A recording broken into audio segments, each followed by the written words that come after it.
Salut à toi, j'espère que tu vas bien. C'est Louis et bienvenue sur Crypto Nation.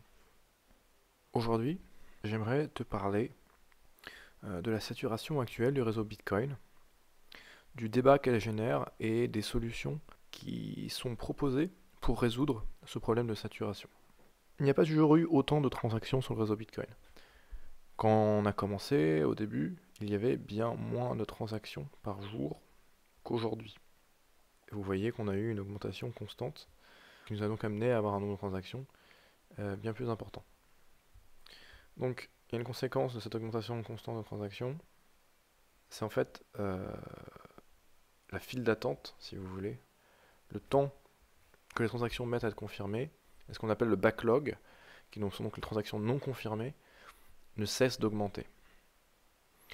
Et quand vous avez un backlog comme ça qui est en augmentation, si vous voulez que votre transaction soit traitée, ce que vous devez faire, eh bien, c'est donner plus d'argent aux mineurs. Et dans ce cas, il va vous permettre de valider vos transactions.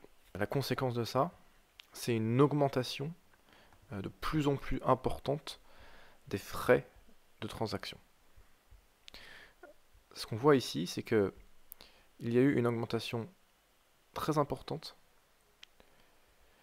des frais de transaction. Aujourd'hui, on arrive à 60 centimes de dollars en moyenne. C'est même encore un peu plus aujourd'hui. Et on atteint voilà, des sommets avec des frais qui sont en moyenne de 5 dollars le 7 jours. Donc on a un réseau Bitcoin qui commence à être saturé, avec de plus en plus de transactions, des frais qui augmentent en conséquence. Et donc cette saturation, elle est liée à quoi? Elle est liée à ce qu'on appelle la taille des blocs. Donc, en anglais, block size. Sur le réseau Bitcoin, il faut savoir que donc vous avez cette blockchain. Donc j'ai fait une vidéo où je réponds à 6 questions que vous vous posez sur Bitcoin et la blockchain. Si tu veux, tu peux aller regarder cette vidéo. Cette vidéo n'est pas parfaite, mais néanmoins, je parle de la blockchain et j'explique ce que c'est. C'est une chaîne de blocs. La blockchain, c'est tout simplement une chaîne de blocs. Et chacun de ce bloc a une certaine taille. Il faut savoir qu'à l'origine, effectivement, on n'avait pas cette limite, mais on a dû mettre cette limite pour éviter quoi? Pour éviter euh, que des gens qui veulent attaquer le réseau Bitcoin spamment le réseau Bitcoin. Donc il y a une limite qui a été mise sur la taille des blocs. Mais cette limite-là fait qu'on ne peut pas traiter plus qu'un certain nombre de transactions chaque seconde. Pour traiter plus de transactions, on pourrait augmenter la taille des blocs. Alors, vous avez cet article qui vous explique un peu les deux alternatives possibles pour résoudre la saturation. Donc, les deux manières de résoudre de la saturation, c'est d'augmenter la taille des blocs ou Segregated Witness Lightning Network. Donc, augmenter la taille des blocs, cependant, ça semble simple, ça semble la solution évidente. Néanmoins, cette solution elle a des inconvénients. Et l'inconvénient, c'est notamment qu'elle crée plus de centralisation dans le réseau Bitcoin. Si la taille des blocs augmente, cela veut dire qu'il va y avoir besoin de matériel plus puissant, plus performant. Il va falloir avoir du matériel encore plus spécialisé et encore plus cher pour pouvoir devenir mineur. Donc mineur, c'est les gens, je vous rappelle, qui s'occupent de faire fonctionner le réseau. Donc si on augmente la taille des blocs, les mineurs vont se regrouper encore plus et on va se retrouver avec des mineurs, uniquement des mineurs qui auront des capacités d'investissement très importantes et qui auront été en capacité d'avoir du matériel qui permet de gérer et d'être gagnant avec une taille de bloc qui est plus importante. Vous avez par exemple des gens dans la communauté qui disent que ça pourrait voilà, se faire se reporter les mineurs dans une seule région du monde avec des mineurs qui sont hyper rationalisés, par exemple en Chine ou ailleurs. Donc l'augmentation de la taille des blocs, elle a cet inconvénient, là, d'augmenter la centralisation. Cependant, ce n'est pas juste ce problème-là, c'est aussi un problème qui est que ce n'est que temporaire. C'est-à-dire que si on commence à augmenter le bloc, ça veut dire qu'il faut régulièrement augmenter la taille des blocs. Alors, pour donner un exemple, donc si vous voulez, vous pouvez aller, j'ai remis cet article en description, vous pouvez aller le voir. Moi, je vais reprendre le même exemple. C'est-à-dire que, je reprends ton exemple. C'est comme si vous avez un problème de congestion dans un magasin. C'est-à-dire qu'il y a trop de files d'attente dans un magasin ou voilà, dans n'importe quelle situation où vous avez une file d'attente. Quand vous avez une file d'attente, vous avez solution de rajouter de nouvelles sorties, de nouvelles caisses. Et ben ça, c'est l'augmentation du bloc. Vous allez augmenter la capacité du système à faire transiter les transactions. Alors que l'autre solution, c'est d'améliorer, d'accord, d'augmenter l'efficacité du traitement des transactions. Et donc ça, c'est Segregated Witness Lightning Network. Et ce qui veut dire que, alors Segregated Witness et Lightning Network, c'est légèrement différent, mais Segregated Witness, l'idée est de modifier le protocole, en fait, qui va nous permettre de réduire l'espace que prennent les transactions actuellement. C'est-à-dire qu'on va augmenter l'efficacité de la gestion des transactions. Lightning Network, souvent soutenu par les mêmes personnes, Lightning Network permet également de retirer certaines transactions, de traiter certaines transactions en dehors de la chaîne principale. Je ne vais pas rentrer dans les détails techniques. Segregated Witness, c'est quelque chose qui est soutenu par les développeurs historiques de Bitcoin.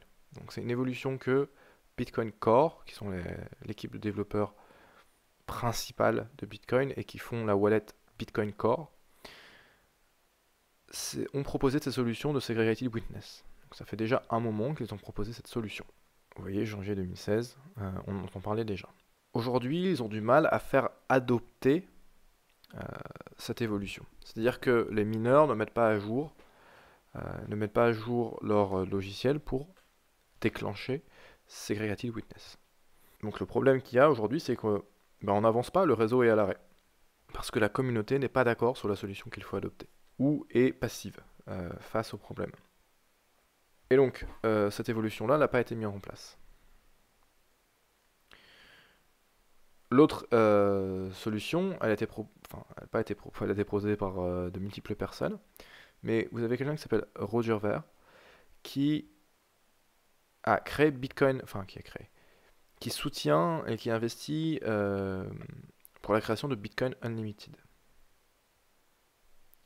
Bitcoin Unlimited se propose d'augmenter la taille des blocs. D'augmenter même la taille des blocs de manière dynamique. Et vous avez donc d'un côté Bitcoin Core, les développeurs les plus anciens, les plus expérimentés, qui se retrouvent en concurrence donc avec une autre faction, entre guillemets, d'autres développeurs qui sont ceux de Bitcoin Unlimited soutenus par Roger Ver. C'est donc une sorte de séparation qui s'effectue au sein de la communauté Bitcoin, de division entre ceux qui proposent d'adopter Segregated Witness, donc on appellera SegWit, et ceux qui proposent d'augmenter la taille des blocs. Donc, augmenter la taille des blocs au prix d'une éventuelle centralisation.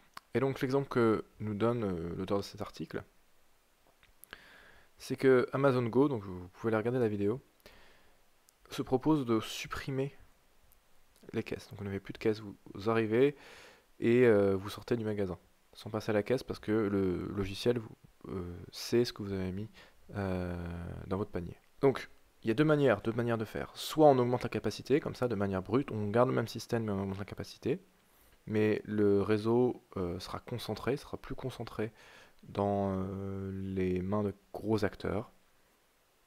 Soit on se propose de fluidifier le système en implantant Segregated Witness.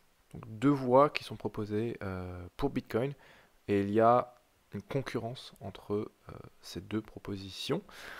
Et certaines personnes donc, commencent à être un peu fatiguées du fait que Segregated Witness n'a pas été installé par les mineurs. C'est-à-dire que les mineurs, en fait, qui d'ailleurs bénéficient de la saturation de la blockchain parce que les frais de transaction augmentent, donc les mineurs sont réticents à implémenter Segregated Witness. Et donc, c'est pour cela que récemment a été proposé UASF. Et je vous avais parlé dans l'autre vidéo du risque qu'il pouvait y avoir à propos d'un fork, un éventuel hard fork qui pourrait avoir lieu le 1er août. Alors, c'est lié à UASF. Donc UASF, c'est User Activated Soft Fork. En fait, dans le nom, il y a soft fork. Donc si les choses se passent bien, il faudrait que le fork ne soit pas hard mais soft. Alors, quelle est la différence entre un hard fork et un soft fork? Quand vous avez un hard fork, vous terminez avec deux réseaux différents. C'est-à-dire qu'on aura deux bitcoins, deux réseaux parallèles. Quand vous faites un soft fork, vous implémentez une mise à jour du réseau, mais ceux qui n'ont pas fait la mise à jour restent compatibles avec ceux qui ont fait la mise à jour. Donc, il y a une compréhension possible entre ceux qui n'ont pas fait la mise à jour et ceux qui ont fait la mise à jour. Quand vous faites un hard fork, ceux qui n'ont pas fait la mise à jour ne peuvent pas reconnaître les transactions du nouveau réseau. Ceux qui n'ont pas fait la mise à jour se retrouvent à rejeter automatiquement les transactions réalisées sur le reste du réseau, et les transactions que eux génèrent sont automatiquement refusées par le reste du réseau. C'est-à-dire que on a une séparation nette qui s'effectue par le fait d'avoir fait ou non cette mise à jour. Et donc ça arrive quand généralement il y a un débat, il n'y a pas de consensus, et donc certaines personnes veulent aller dans une direction et d'autres personnes veulent aller dans une autre direction, ce qui fait que fatalement on aboutit à deux réseaux différents. Donc User Activity Soft Fork, c'est quoi? C'est donc une proposition qui a été faite par quelqu'un qui s'appelle Shaolin Fry et qui s'est trouvé donc devant ce problème, devant le problème de... Alors qui est un problème qui est normal selon le côté du débat duquel vous vous trouvez, selon que vous souteniez ou non le Segwit. Mais pour ceux qui soutiennent Segwit, il y a un problème au niveau du réseau Bitcoin, c'est-à-dire que les mineurs ne veulent pas soutenir un changement qui probablement est soutenu par les utilisateurs. C'est-à-dire cette différence qui existe entre la majorité des mineurs et ce qui s'appelle la majorité économique. Donc la majorité économique, c'est qui a le plus de Bitcoin. Et pour eux, ça devrait être les utilisateurs qui décident et non les mineurs. Donc ils proposent à tous ceux qui, sans rentrer trop dans les détails techniques, mais tous ceux qui utilisent Bitcoin et qui vont utiliser une certaine version du logiciel Bitcoin Core, ces gens-là vont pouvoir en fait signaler qu'ils veulent que Segwit soit installé, enfin ils peuvent déjà le faire. Et à partir du 1er août, ces nœuds en fait, du réseau vont rejeter tous les blocs qui disent ne pas être prêts pour Segwit. Ça veut dire quoi? Ça veut dire que c'est plus la majorité des mineurs qui compte, ça va être la majorité des utilisateurs, dans le sens où les utilisateurs rejetteront, vont rejeter les confirmations et les transactions qui viennent de mineurs qui n'ont pas fait la mise à jour. Si ils se retrouvent en majorité, d'accord? Donc si les gens qui ont implémenté Segwit se retrouvent en majorité, on n'aura pas de hard fork, pardon. On n'aura pas de hard fork et probablement que tous les mineurs vont s'aligner et tous les mineurs vont s'aligner et ils vont implémenter Segwit. Parce que ça n'aura aucun intérêt pour eux parce qu'en fait, ils n'auront plus leur récompense pour la validation des transactions s'ils se retrouvent en minorité. En revanche, si les gens qui ont implémenté Segwit se trouvent en minorité, donc ce qui peut se passer, donc c'est une séparation des deux chaînes. Donc on peut se retrouver avec deux chaînes et dans ce cas-là, c'est plus vraiment un soft fork, c'est plutôt un hard fork. Donc voilà, c'était pour expliquer un petit peu ce qui pourrait se passer. Au niveau du réseau Bitcoin, donc si on a, donc au moment du hard fork, qu'est-ce qu'on va voir si les deux chaînes se séparent? Donc les échanges vont devoir prendre un peu de temps pour comprendre ce qui se passe et se protéger de ce qu'on appelle la replay attack. Vous avez un moment T et le problème c'est qu'avant ce moment T, les deux chaînes sont ensemble. Les deux chaînes sont ensemble Et à un moment donné, les deux chaînes se séparent. Donc, le problème, c'est que, étant donné qu'on a normalement, ces deux chaînes étaient prévues pour être ensemble, il faut réussir, à partir d'un certain moment, à séparer les transactions d'un bloc par rapport à l'autre. Et que les transactions ne se passent pas en même temps sur les deux blocs, sur les deux blockchains.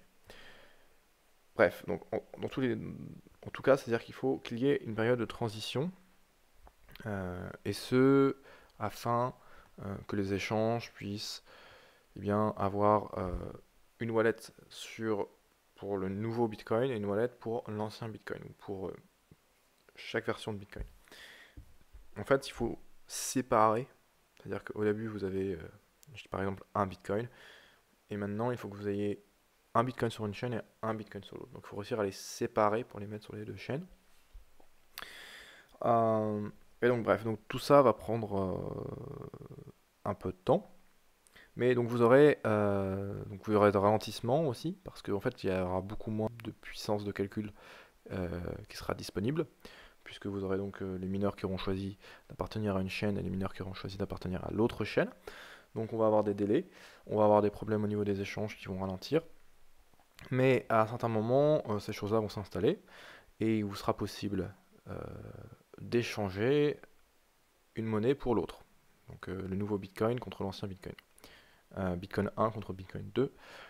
On leur donnera des noms quand ça sera arrivé. Si ça arrive, espérons que ça n'arrive pas. Et donc à partir de là, en fait, donc le Bitcoin qui réussira et qui survivra, bah, ça sera celui que les gens vont acheter et dans lequel ils vont investir. On a déjà eu un fork dans les cryptos, c'est le fork d'Ethereum, pour des raisons assez différentes. Et voilà, et les choses, c'est un hard fork. Aujourd'hui, Ethereum s'est très bien remis de ce fork-là. On a aussi donc l'ancien Ethereum. Donc, le nouveau Ethereum, c'est ETH. Et vous avez Ethereum classique, qui est donc la version dans laquelle le fork n'a pas eu lieu. Et si vous regardez Ethereum classique, vous avez aussi une belle performance d'Ethereum classique ces derniers temps. Donc tout ça pour dire que on aura peut-être de Bitcoin, et que si c'est ça, bah, c'est pas forcément très grave, mais qu'on va avoir une période d'incertitude. Voilà, si tout se passe bien, on aura Segwit d'implémenter sur le réseau, donc on aura moins de frais de transaction. Et,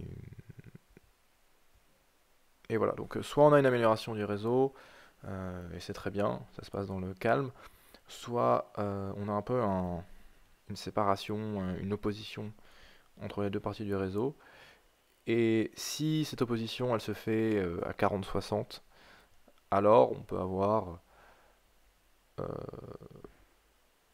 des problèmes, entre guillemets, c'est-à-dire qu'on peut avoir effectivement des conséquences qui sont notables sur le réseau, parce qu'on va avoir effectivement des ralentissements, on va avoir une période d'incertitude, et on aura 2 bitcoins à la fin.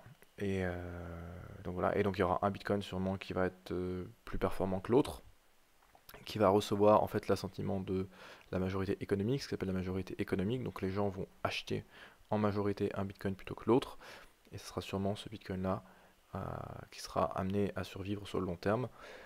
Au moins, au moins sur le court terme, il y en aura sûrement un des deux qui va remporter la mise. Après, sur le long terme, même le Bitcoin qui aura perdu énormément en valeur peut toujours remonter. Bien sûr, sur le long terme, les deux nouveaux Bitcoins peuvent avoir de la valeur. Sur le court terme, il est évident que c'est pas en créant deux monnaies à partir d'une que on aura multiplié par deux la valeur. Donc la valeur, elle sera constante avant et après le fork, ce qui veut dire que, enfin, elle augmentera peut-être un petit peu, mais donc on aura divisé par deux en fait la valeur de chacun des bitcoins sur nos nouvelles chaînes. Donc après, tout le jeu va être de savoir sur quelle chaîne est-ce que on remet tout, on échange les bitcoins d'une chaîne pour les avoir sur l'autre, et pour essayer d'augmenter notre valeur, les valeurs de nos bitcoins. Est-ce qu'on veut rester présent sur les deux, parce qu'on ne sait pas vraiment comment ça va évoluer. Voilà. Donc ça sera des questions qui se poseront que en cas de hard fork.